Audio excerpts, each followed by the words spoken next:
Let's get to this. Boy, this conversation has gone on, man.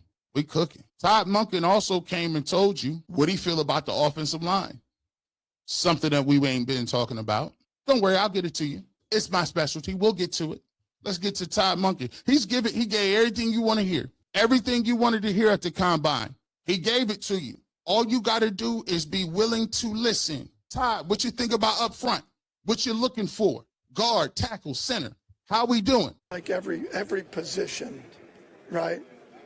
Big, fast, physical, can move, can pull, can all those things you're going to look for ideally. But ultimately, like I've told them, is take the best players that will make it work. Now, it's a little bit different when you're talking about tackle, guard, and center, and the differences in terms of their skill set. But I think you can win with power guards. I think you can win with lighter guards that can pull and get on the perimeter. I think you can win with tackles that, can play with power, and ones that you'd rather have in a wide zone scheme. To me, what you're looking for most of all is consistency, because you can coach around if they're tough and they're consistent. And I think you can coach around that and scheme that. But if they're not physically tough consistently, and their day-to-day is inconsistent, very hard game day. Todd, are you? It's so refreshing to talk football. It's so refreshing to hear.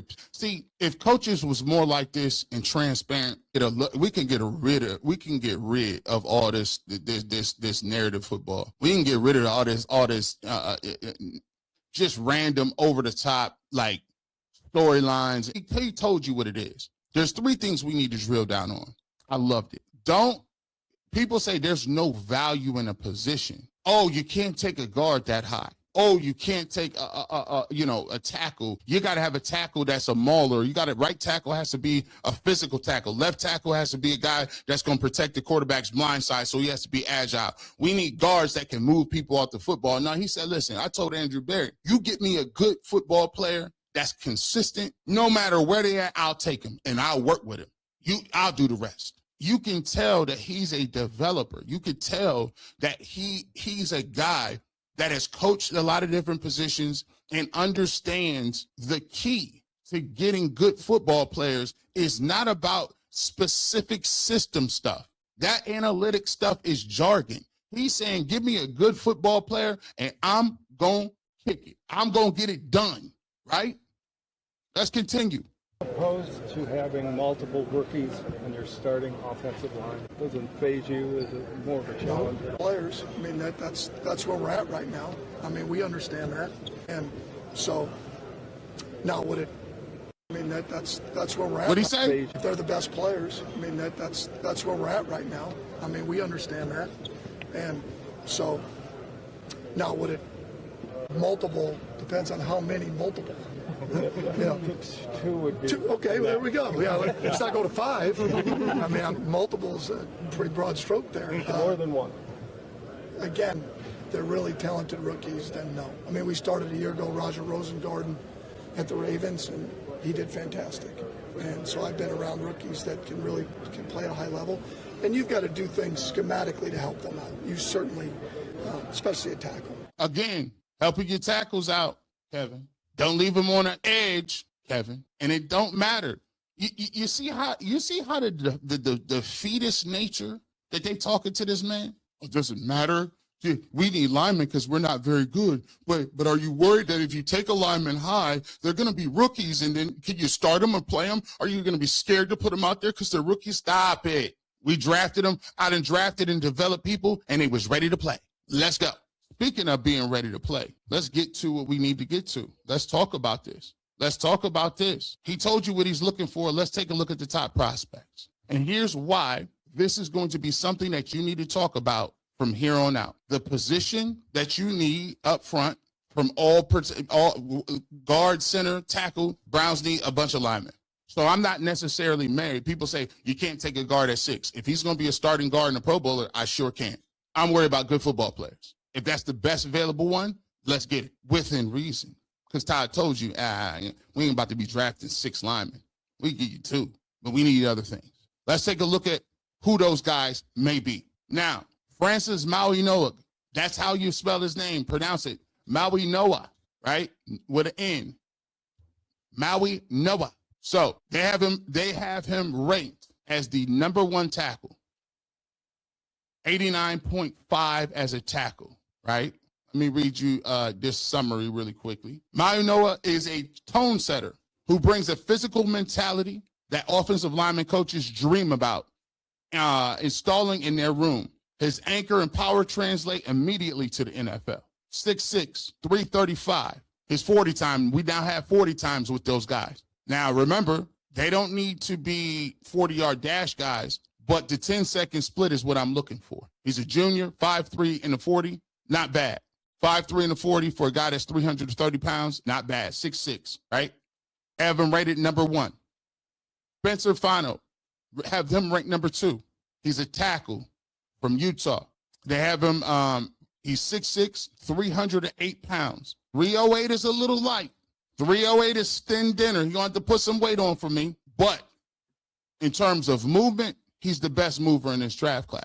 4.90 as a tackle is elite. You run a 4.9 as a tackle, 6'6", 308, tremendous. Fano profiles as an ideal fit in wide zone and outside zone schemes, where his ability to reach, pull, climb to the next level becomes genuine weapon rather than a luxury. So you have him, his overall rating is 88.6. These are the guys that you're going to get to know as time moves on. It's not a deep draft class, right? It's not a deep draft class. And there may be only 1 or 2 of these guys that really deserve to be first round picks. But the way life works is, just because you don't deserve, they're going to take 32 of them. So if 12 only deserve to be a first-round pick, who cares? That's life. Somebody got to get drafted somewhere. Hayden Proctor, here's the guy that scares me to death because he has tendencies like DeJuan Jones. These big dudes, they have problems with their joints. The medical is going to be important. But take a look at that. He's 6'7", 366 pounds. To me, that's too heavy. DeJuan Jones, we've been through that with him.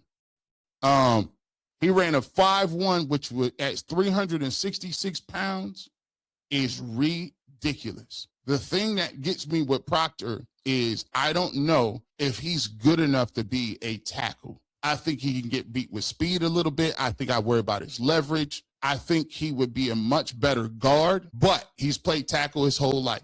Same with Maui. He's played tackle his whole life.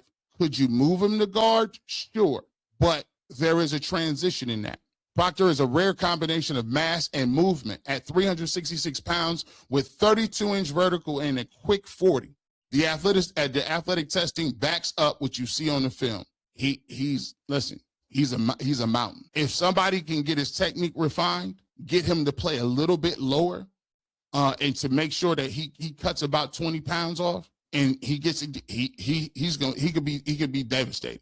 He could be a weapon. The problem is, take a look at Alabama tackles. They have not performed well. From Jed Wills, they just haven't performed well. Not saying that he can't.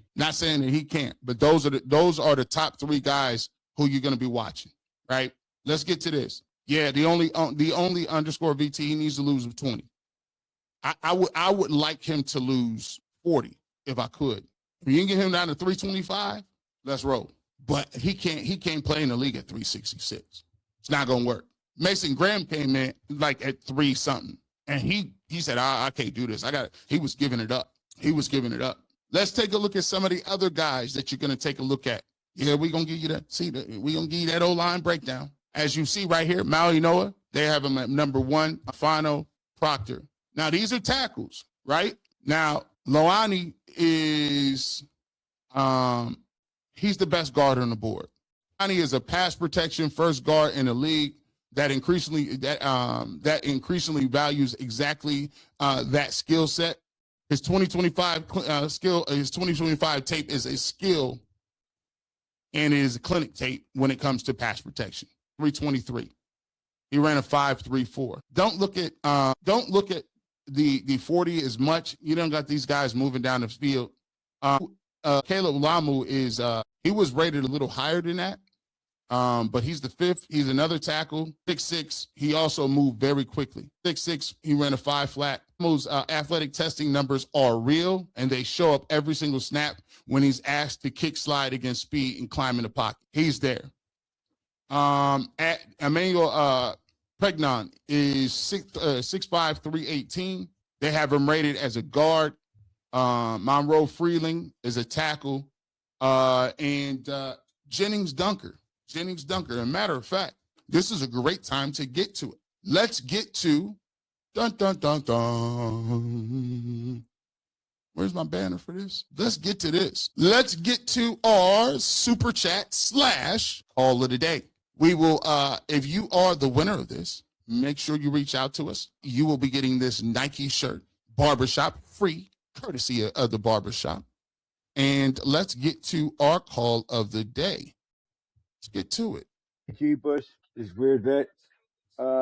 Watched the Senior Bowl this week. Was curious at what you thought of that offensive tackle out of Iowa, Dunker. And that was our super chat of the day. If you heard your name, hit us up at Fifth Dimension Media 1. We will send you that t-shirt, Fifth Dimension Media 1 at gmail.com, Fifth Dimension Media 1 at gmail.com. Now, yeah, we talk about it. By the way, if you want to be able to have your call heard on the hotline, become a member.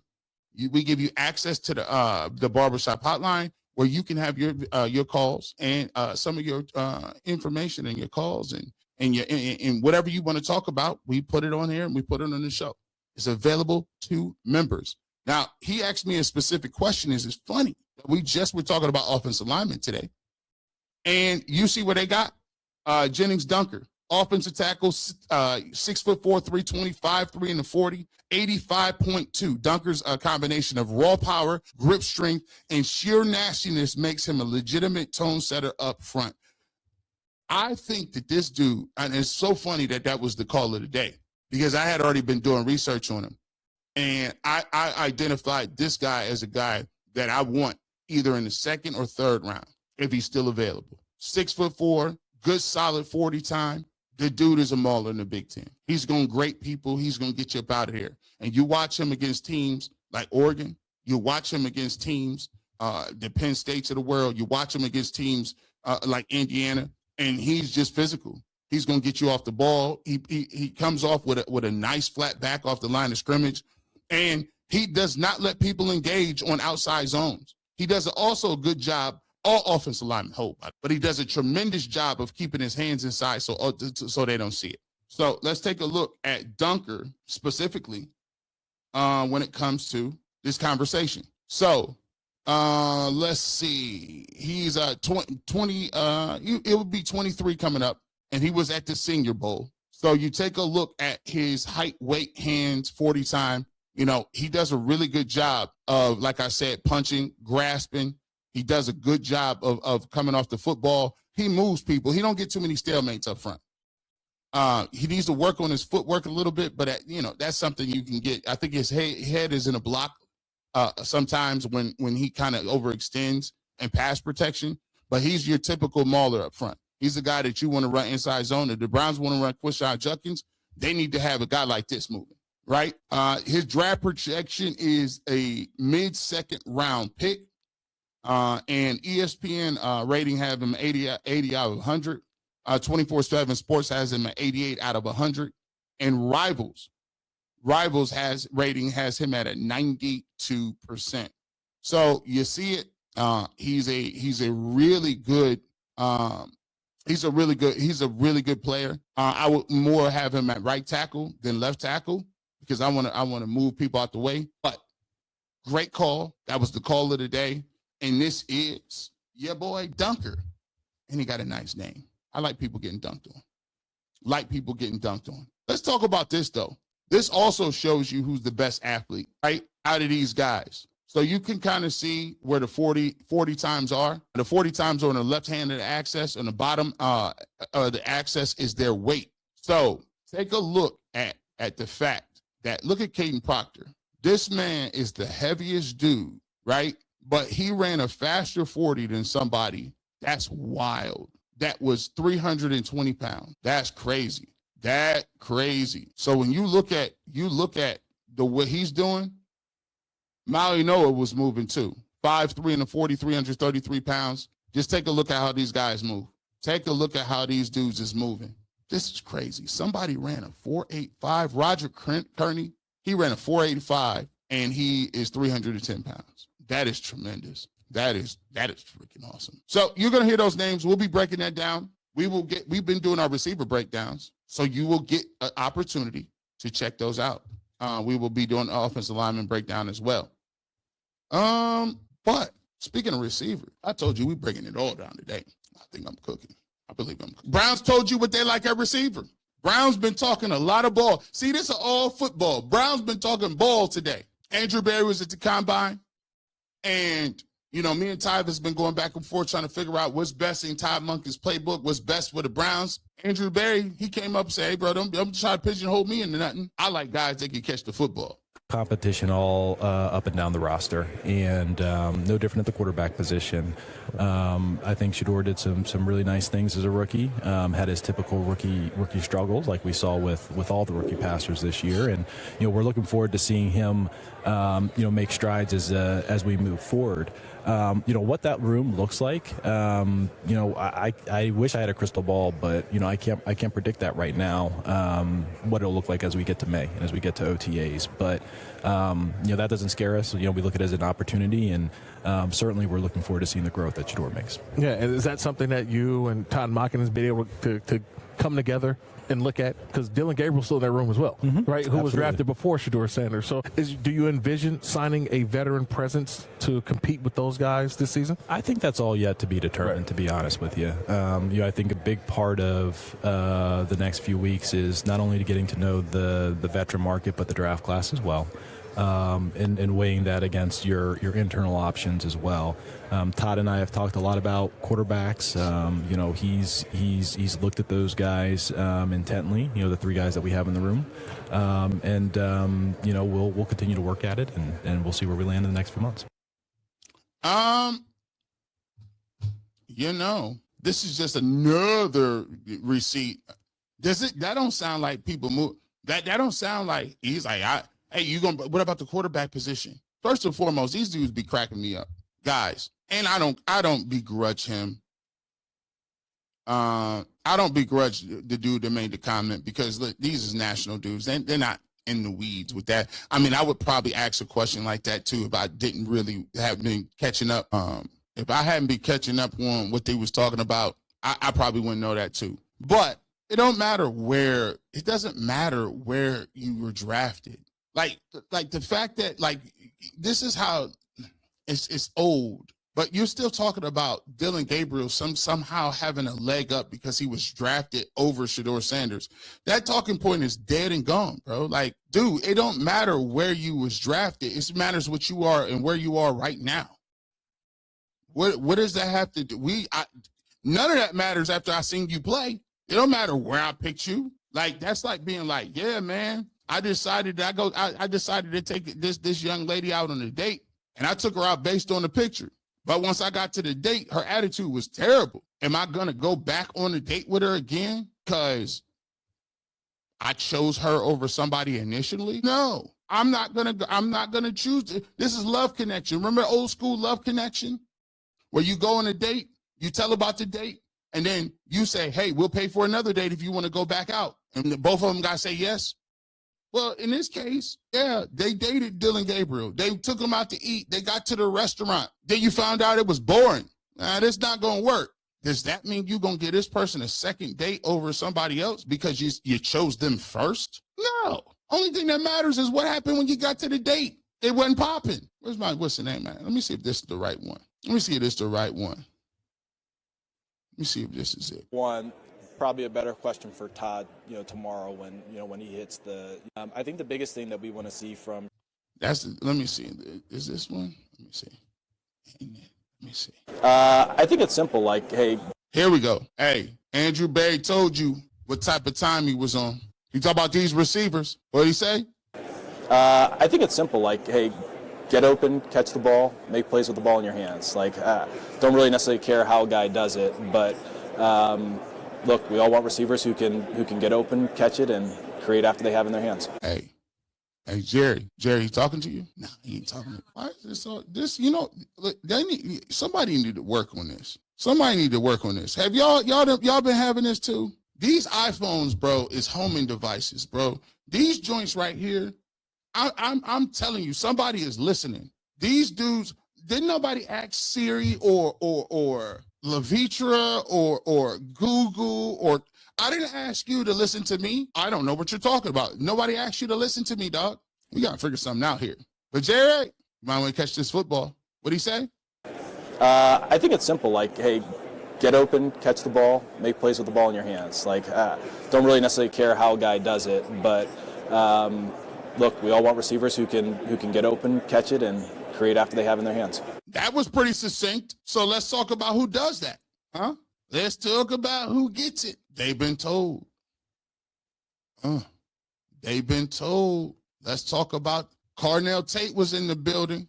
Carnell Tate was you talked to Browns Carnell right now. Nathan Zagura on the Browns radio network, Voice of the Brown. He talked about how in the combine, he talked about how Carnell Tate has been the overwhelming favorite of the people he's talked to, scouts, people, GMs. Everybody has almost a unanimous Carnell Tate as the number one receiver on the board. Now, the problem is we've been talking about Carnell Tate over here a lot. Will he even make it to the Cleveland Browns at 6? That's up for debate. But Carnell Tate talked about what it would mean for him to be in Cleveland. Great meeting with the Browns. Andrew Berry, the GM, the head coach Todd Monken, the receiver coach. We just talked ball. They got up there. We talked about, put my film on, see what all I can remember, who all position I know, what coverages I knew, and then we looked at a couple plays, what I could do better at. Why was it a lack of execution on this play? And it'll mean a lot to stay in Ohio. Like Columbus is Ohio, it's an hour up the street. So yeah, it'll mean a lot to stay in Columbus, next to Columbus, and then I can go out there and see all my guys out there at Ohio State. And I know Ohio State fans love Cleveland Browns, so why not? Hey man, listen. We got our showdown coming up. It's gonna be Carnell Tate in the finals with Tyvus. Make sure you're checking this out. If you want to be part of the members only, and Tyvus is doing a film breakdown of the wide receiver, come on over, hit that join button, and we right back to get into this championship round. But Carnell Tate, man, he's smooth. He's an old school caddy. When you look at Carnell Tate, I mean, this guy, when you just watch him, it looked like a pro receiver. It just looks like a pro receiver. He just looks like a dude that looks like you'd be like, oh, like you go down the street and you look at him and you be like, oh yeah, he plays something. He do something. When he's on the sideline, he's always got great awareness about where his feet is, his hand placement. When he's climbing to the next level, when he's running that deep post, he's walking away from people. Easy money, sneaky fast, runs all the routes. Prototype. He reminds me of like a Justin Jefferson-esque, AJ Greenish. Look, man, he's one of them. He's one of them. Might not be there though, because from what Nathan Zagura is talking about, from what Nathan Zagura talking about, it's looking like he might be one of them. But let me tell you about this other dude, Mekhi Lemon, man. More I hear about this dude, the more I just like his demeanor, his ferocity, the way he go about the game. I can just imagine this dude eating for the Browns. I can imagine that when Shedeur Sanders is looking around and try to find the security blankets, Mekhi Lemon is always open. He can run every single route. The only problem is, it ain't even a problem. The only reason we ain't talking about him more is just he's like his size. But when it comes to being able to run the routes, speed, physicality, catching the football in traffic, he's what you want. Listen to what if his comps are exactly what this is slam dunk. Who's one NFL player you model your game after or look up to? I probably say Amon-Ra St. Brown, type of grit he plays with, type of way he can have a positive impact, on the team without the ball in his hands. I mean, look how he looking. This dude, look how he looking. He looking like I wish it would. I wish you would try to cover. Look at this. This dude looks like a menace. Look how he looking. Look how he was talking to that reporter. Yeah, Amon-Ra St. Brown. You know what I'm saying? I like to make a move and, impact on the team. Even if I ain't getting the ball, I can still beat up a DB. I'm going to just beat him up on the line of scrimmage, move him out the way. This cat ain't playing.